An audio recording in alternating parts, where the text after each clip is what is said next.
Sanibonani, umqeqeshi wensizwa umfana waseMpendle. So mfowethu, ngifuna ukukutshela namhlanje ukuthi kubalekile wazi ukuthi intombazane kumele uyivule imizwa kuqala. So ukuze phela izinto zizokuhambela kahle.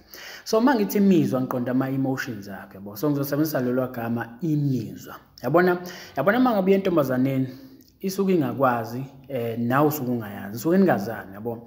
Ngamanye amazwi ama-emotions akhe asuke esavalelekile. Imizwa yakhe nje ngawe ayinendaba nawe, ayikurelate ngalutho, yabona nje awuyichaze ngalutho, yabo. So njengoba uya kuyona-ke usuke uyozama ini ukuthi uyivule leyo mizwa evalelekile ukuze ikwazi phela mangabe ingasekho eduze kwakho ukuthi ikucabange, ikukhumbule, ikwazi nokuthi ikufonele, yabo. So imission yakhe leyo, not ukuthi ufike entombazaneni uyoconfess uthando ukuthi uyayithanda, yabo. Ufike ukhulume nawe, uzama ukuyishayela bese uyitshela ukuthi uyayithanda because ayikwazi nawe awuyazi, yabo. So mangabe wenze njalo intombazane first day uqala ukuyibona noma ngathiwa mhlambe kade wawuyibona but first day ukhuluma naso uzoyitshela ukuthi uyayithanda, kwenzakalani usuke ulindeleni kahle ulindele ukuthi ikutshela ukuthi nayo iyakuthanda. Cha bo, into engekho le ngeke yenzeke le. Intombazane ngeke ivele ikutshele nje ukuthi nami ngiyakuthanda bhuti, ngikubuke ngachazeka nami ngiyakuthanda because ayikwazi nokuthi umuntu kanjani. So kubalekile nawe mfethu ukuthi ungazibophezeli, yabo.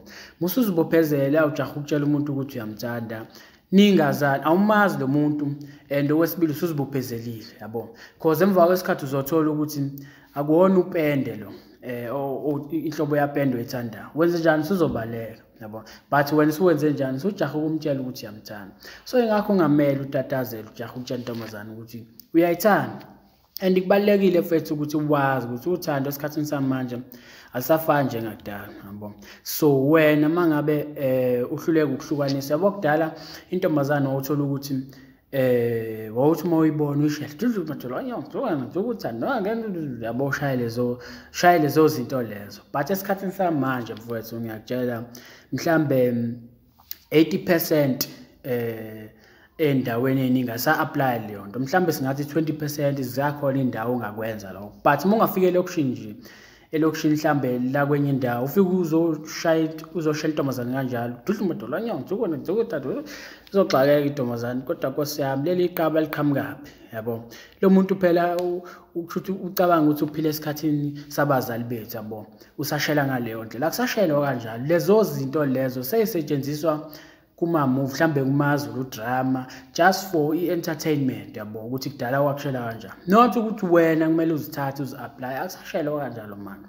Esikhathini samanje usuya kumuntu akudingi nokuthi uzube namagama angazi brilliant kanjani ukuze phela njengoba ngangayichaza futhi le ukuthi awudingi amagama athize ozowacreme ukuthi iwona kumele uwashe intombazaneni ukuze izochazeka. Cha, awadingi amagama. Uya kumuntu uyokhuluma nawe, uzama ukwenza ingxoxo nomuntu, manikhuluma bese uthatha ama-contacts akhe, thatha inamba yakhe ukuze nizokwazi ukuthi nixhumane. Awudingi amagama athize mfowethu mhlambe angazi azomchaza kanjani. Cha, lokho sengabe ithalente lakho, sengabe uplus wakho lo, but awuphoqelekile ukuthi ube namagama ozokwasha entombazaneni ozowacreme, ngoba uzofika uwashe lo magama entombazaneni bese intombazane isho okunye, usuyadisturbeka, usuyadideka, isiyangimuva kula magama uwacremile, yabo. Usuyalimala lapho.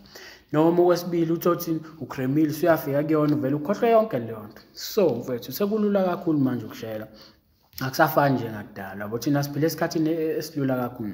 So ungafika entombazaneni ufike uconfess ujaha uyitshela ukuthi uyayithanda. Ngobani? Yabona amantombazane amanje asefunda kakhulu ama-articles zothando, iy'ncwadi zothando. So aseyazi ukuthi umuntu wesilisa ozithembayo nozithandayo nokumele intombazane izame ngayo yonke indlela ukumsondeza, wenze njani, u-acta kanjani, yabo, uthando lakho uliveza kanjani. So wena uma usasebenzisa isidala ujaha ukutshela intombazane ukuthi ayithanda ingakwazi nawe ungayazi, intombazane iyabona ukuthi hayi lo akayifanele. Labantu bafunda ama-magazines nsuku zonke othando. So ingakho nawe mfethu ukuthi kubalekile u-understand lento ukuthi sesiphile esikhathini samanje, asisaphile esikhathini sakudala, izinto sezashintsha, ayisafani njengakudala. So nawe kumele u-adapt mfethu kwi-new environment, ungasebenzisi izinto ezasetshenziswa obaba bakho ushele ngaleyo ndlela, yabo.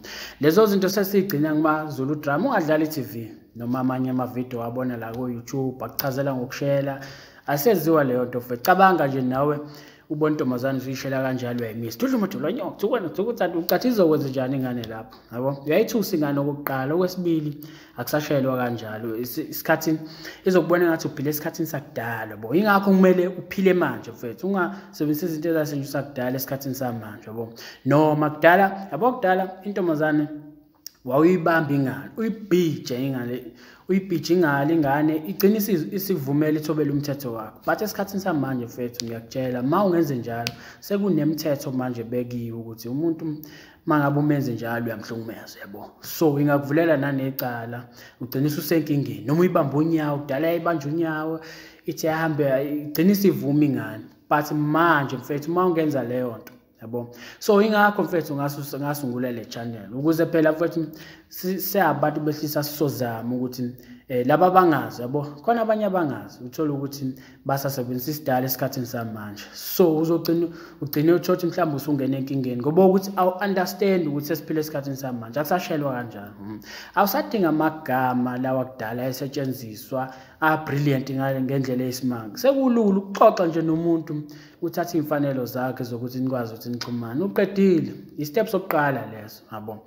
So mfethu ungadideki ma yentombazaneni uqala ukuyibona into ekumele uyenze noma ekumele uyazi ukuthi nje uyozama ukuvula imizwa yakhe ukuze phela mangabe engasekho eduze kwakho ezokwazi ukuthi akucabange akukhumbule akwazi ukuthi ifoni yakhe akufonele. But phela lokho kuyi-process njengoba ngisho. But i-steps sokuqala ile sebengishilo ukuthi uyakhuluma nomuntu uthatha imfanelo zakhe. Kuyaqhubeka-ke phambili ukuthi ukwenze njani yabo.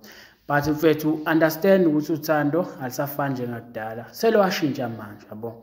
Because mangabe unga-understand lokho yabona ukushoda kolwazi mfethu ikona okudala ubuhlungu yabo. Ngoba mangabe ungenalo ulwazi lokuthi kwenziwa kanjani esikhathini samanje ugcina ngisho intombazane uthothi usunayo endlini mhlawumbe intombi yakho usunayo endlini uthothi ayifuni mhlawumbe nenze ubucansi. But wena ngoba usaphila esikhathini sakudala ukholelwa ekuthenini umuntu uyamnyangaza azavuma uthothi akafuni ulokhu umncengile uthothi akafuni ugcina usumbamba ngenkani umuntu because ukholelwa ekuthenini umuntu umbamba ingalo noma umbamba unyawo umbhije agcine sekuthobela umthetho. Nawe intombazane uthothi esikhathini samanje usendlini intombazane ugcina usuyenze njalo usuyibamba ngenkani uyincenga kanti leyo sekuyi-rape leyo ugcina usuyifaka enkingeni yabo. So kubalulekile mfethu wazi indlela esiphila ngayo manje ungasebenzisi into endala ngoba uyongena enkingeni yabo. So ilokho mfethu engikushiya nakho namhlanje ngithi intombazane emqondweni nje usuke uyoyivula imizwa ungaconfess uthando lakho kumuntu ongamazi yabo naye ungakwazi. Awucabanga usutshela umuntu ukuthi uyamthanda umuntu ongamazi yabo. Mhlambe esontweni elizayo uzokuvezela ukuthi umuntu kanjani mhlawumbe uzokunikeza ihint ukuthi umuntu kanjani.